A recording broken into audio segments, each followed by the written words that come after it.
U.S. prescription drugs are safe for consumption, but the supply chain that delivers them is remarkably fragile, resulting in record-high drug shortages nationwide. This creates a confusing paradox. We have an industry that protects patients from toxic substances, while frequently failing to produce enough medicine to meet basic demand. This pie chart illustrates the root causes of those shortages. A massive 62% of supply disruptions are driven specifically by manufacturing and quality failures. When group purchasing organizations source medications, they lack visibility into internal quality metrics. Without that data, they prioritize the lowest price.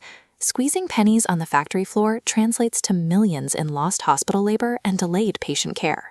The current market effectively punishes companies that spend money on proactive quality. To legally sell a drug in the United States, a company must meet CGMP, or Current Good Manufacturing Practice. This is the baseline legal requirement for facility and process control. Treating CGMP as a finish line mirrors a fast food kitchen. You meet the minimum health codes, focusing entirely on high-speed volume and cheap output. Minimal investment saves money up front, but creates immense operational risk.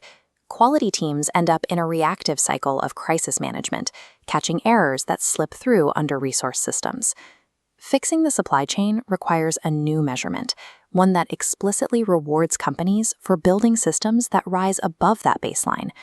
Without a transparent way to reward actual, resilient manufacturing, these shortages will continue to bottleneck our healthcare system. The FDA's Center for Drug Evaluation and Research, or CDER, addressed this in their Quality Management Maturity White Paper. Think of this document as an economic argument and strategic playbook, distinct from legally binding regulations.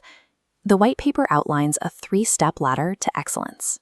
Step 1 is foundational CGMP compliance.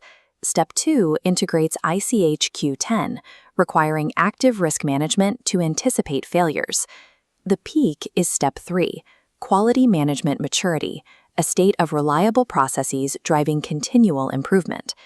QMM serves as a highly structured operational state, designed to ensure production lines keep running even when global supply chains break down.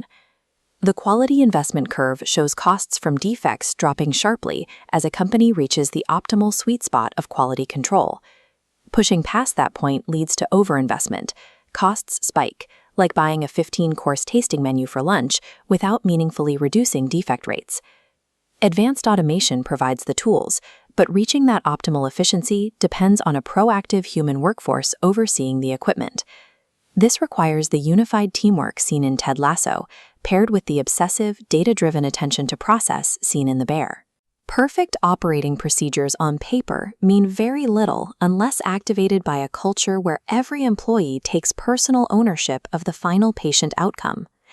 The endgame of the CDER white paper is an objective QMM rating system, a public score that hospitals and pharmacies can use to evaluate their suppliers. A public rating shifts the entire economic model. Top-rated manufacturers gain a massive competitive advantage, winning market share because of their proven reliability rather than simply offering the cheapest pill. There is a major risk here.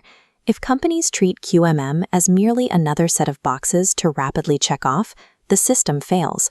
Attempting to game the rating without making deep cultural changes will leave the industry stuck in the same reactive habits that caused the drug shortage crisis. Stop viewing compliance as a rigid cost center. Start assessing your internal quality culture today and use the QMM framework to become a resilient leader in the pharmaceutical market.